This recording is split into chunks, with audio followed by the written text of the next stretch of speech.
होगा कि ये 3 दिन की वर्कशॉप है, कैसी होगी कैसे नहीं पता नहीं है, हम समझ पाएंगे नहीं समझ पाएंगे नहीं पता, इससे हम क्या लेके आएंगे नहीं पता। लेकिन जहाँ तक मेरी समझ, मैं जो समझा हूँ 3 दिन से बहुत ही स्लोली आपने उसको पेनिट्रेट किया। So the point you started at the point you have finished completed, मैं कहूँगा कि ये कंप्लीट पेनिट्रेशन है। जिस चीज़ को लेके जाना है वो जरूर इसमें से लेके जाए। दूसरा मुझे लगता है कि ये very engaging workshop, very engaging, कि सब लोग अपने अपने काम में लगे हुए। आपने जो एक्सरसाइज दी है सब लोग काम में लगे हैं, कोई स्पीच नहीं है, लंबा स्पीच नहीं है। हो सकता है कि 10-15 मिनट की कोई स्पीच होगी, उसमें स्पीच भी नहीं होगा, कुछ आइडियाज है, आगे का काम क्या करना है, जिसके लिए कुछ समझ बनानी है वो बताना है, लेकिन बहुत ही एंगेजिंग। तो मुझे लगता है कि कोई घंटा ऐसा नहीं गया होगा, एक भी घंटा ऐसा नहीं गया होगा जिसमें एंगेज नहीं है। So all they were engage in the different sessions, different discussions, और I hope they have enjoyed a lot. I also enjoyed it very well, लेकिन लोगों ने तो बहुत ही एंजॉय किया जैसे मुझे। दूसरा, एक कन्विंस होने की जो बात है, मुझे लगता है कि लोग कन्विंस हुए हैं। थोड़ा मुझे भी लग रहा था कि लोग at the end of the workshop whether they will get convinced or not with the idea, the way you have finished it. लोग बहुत ही कन्विंस्ड हैं।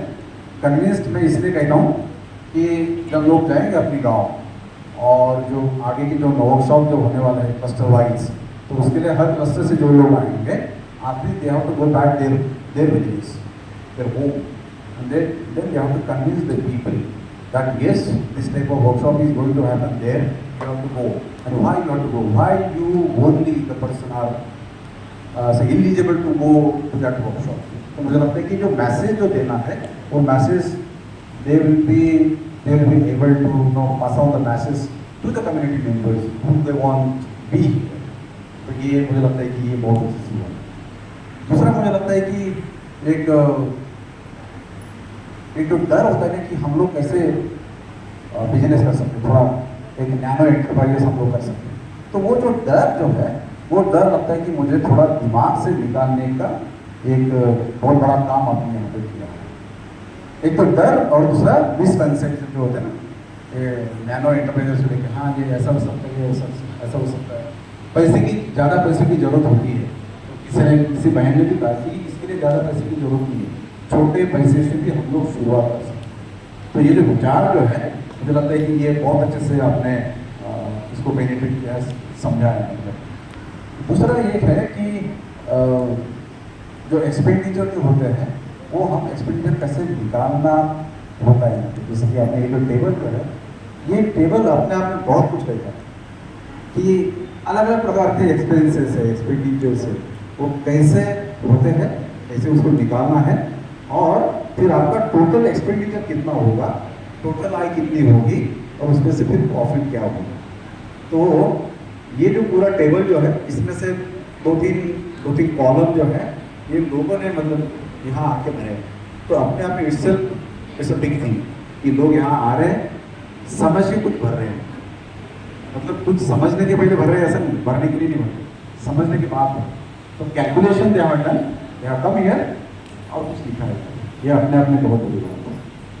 दूसरा मुझे लगता है कि यहाँ पे एक कॉन्फिडेंस, एक बिल्डिंग की जो बात होती है, ये कॉन्फिडेंस बिल्ड होने में बहुत मुझे लगता है कि एक मदद होती है। एक कॉन्फिडेंस जो होता है ना, कि एक तो कॉन्फिडेंस बिजनेस करने की बात सिर्फ नहीं है, एक अपने आप में जो कॉन्फिडेंस जो होता है ना कि भैया जो भी करना है उसके लिए कॉन्फिडेंस चाहिए। तो ओवरऑल कॉन्फिडेंस की जो बात है यहाँ पे आपने वो मतलब करके दिखाया, ये लोगों में कॉन्फिडेंस बिल्ड किया जा सकता है। अब कोई भी मतलब irrespective of any topic, any subject, any programme, ये आपने मुझे लगता है कि ये करके यहाँ पे दिखाया है। दूसरा एक जैसे कि इन लोगों ने ऑर्डर्स ली और भी कुछ मतलब समझ लिया, एडवर्टाइजिंग की अपनी प्रोडक्ट की, तो इसमें यह बात है कि सपोर्टिंग ईच अदर, ये जो स्पिरिट जो है, so that spirit has developed to some extent, कि नहीं ये हमारे ही बंधुते, हमें ये बंधुते ही करना, शहर के लिए कुछ हमको इंतजार करना नहीं है, शहर के लोग आएंगे, शहर में हम भेजेंगे, शहर से कुछ आएगा। तो ये जो स्पिरिट जो है, ये स्पिरिट ये आपने डेवलप किया कि डिपेंडेंसी ऑन दी से एडजॉइनिंग टाउन सिटीज, वो जो रहता ना सर, पुनः मुंबई की ओर देखना, नागपुर की ओर देखना, वर्धा की ओर देखना, तो नजरें जो है आपने एटलीस्ट क्लस्टर और गांव की तरफ वो लाई हुई। तो मुझे लगता है कि ये बहुत बढ़िया काम यहाँ पर हुआ है। दूसरा कि अगर कुछ बेचना है तो क्या क्या करना होता है, तो उसमें से सबसे लास्ट जो बात यहाँ पे जो हुई वो है एडवर्टाइजिंग वाली। तो आपने कहा कि ये सब एक्टर्स हैं, सब कलाकार लोग हो गए, जितने भी हैं 50 लोग यहाँ पे हैं, तो all are actors, all are कलाकार, जुगाड़ू, सब जुगाड़ हम लोग कर सकते हैं। तो ये जुगाड़ का जो स्पिरिट है, तो ये स्पिरिट ये लोग बना सकते हैं अपने गाँव में। तो ये जो स्पिरिट है ये यहाँ पे मतलब बना है। और दूसरा कुछ हो सकता है कि जब हम बिजनेस करते हैं तो कुछ ब्रांडिंग की बात होते हैं, देन कुछ लाइसेंस की बात होते हैं, देन कुछ परमिशंस चाहिए होती है। ये जो मैं कहूँगा कि लैक ऑफ इंफॉर्मेशन जो है, वो कुछ जो गैप्स है, वो गैप्स कम करने में मतलब जरूर मदद होगी। क्या होता है कि जब कोई भी बिजनेस करते हैं तो सबको लगता है कि नहीं हमारे प्रोडक्ट का ब्रांडिंग होना चाहिए, अच्छा ब्रांडिंग होना चाहिए। उसके लिए कुछ बड़े बड़े लाइसेंसेस लगते हैं, परमिशंस लगते हैं, बड़ा मतलब स्पेस लगता है, बिल्डिंग लगती है, मशीन लगती है, बड़ा कैपिटल लगता है। तो ये जो सब जो चीज़ें जो है, मुझे लगता है कि ये धराशायी हो गई है। मतलब तो ये धराशायी होना अपने आप में ये बहुत बड़ी बात है। तो ये स्पिरिट आपने जो यहाँ पे मतलब इन लोगों ने जमाया, ये देख के एज ए प्रोग्राम हेड मुझे बहुत अच्छा लग रहा है कि ये मतलब यहाँ पे हुआ। और दूसरा ये स्पिरिट है कि सब हमारे गांव में है। कोई अभी यहाँ पे एक लेडी कहेगी और बात भी चल रही थी कि यार अभी हमको बाहर देखने की जरूरत है, सब अंदर है। और नेचुरल रिसोर्सेज है there in the villages, not in the town and cities. तो अगर गांव में है तो फिर शहर की ओर देखने की जरूरत नहीं है। और गांव की तरफ मतलब शहर की तरफ अगर देखना नहीं है, गांव में अगर है तो बस चाह चाहिए कि बस अब हम इसको करके ही रहेंगे। Yes we will finish it, I can do it और वी कैन डू इट। ये जो स्पिरिट जो है, ये स्पिरिट मुझे लगता है कि ये 3 दिन के इस वर्कशॉप में कुछ हद तक के जरूर मतलब डेवलप हुआ है, ऐसा मैं मानता हूँ।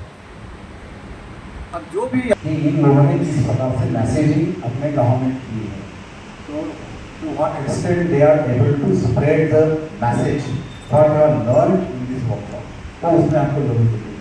तो मुझे लगता है कि उस वर्कशॉप में जो लोग आएंगे, अब ये पीआरपी जिस क्वालिटी की है, इसी क्वालिटी के लोग उस वर्कशॉप में भी आए, क्योंकि वो प्रत्यक्ष करने वाले लोग होते हैं। अब इसमें से जो महिलाएं मतलब हमारे पीआरपी जो है, इनमें से बहुत सारे ऐसे लोग हैं जो करना चाहेंगे, कुछ तो ऐसे कि करते भी हैं आज। तो मुझे लगता है कि वो एक ताकत जो है, वो ताकत उस वर्कशॉप में इनकी और बढ़ेगी, मैं ऐसा मानता हूँ। और दूसरा जो भी यहाँ पे डिस्कशन में हुआ है, काफ़ी हिंदी डिस्कशन हुआ है, बहुत ही हिंदी डिस्कशन हुआ है, और मैं कहूँगा कि बहुत ही एंकरेजिंग डिस्कशन हुआ है। एक अलग अलग विषय इनके सामने भी खुल रहे हैं कि हाँ हम लोग इस प्रकार से ही कर सकते हैं। तो जो अलग अलग मार्ग जो होते हैं, उसका दायरा जरूर इस वर्कशॉप से मतलब बड़ा है ऐसा मैं मानता हूँ। रही बात हमारे सब पार्टिसिपेंट्स की, मी सर्वांना सांगितलं पाहिजे की तुम्ही या 3 दिवसाच्या वर्कशॉपमध्ये ज्या पद्धतीने सर्व लोक वागला म्हणजे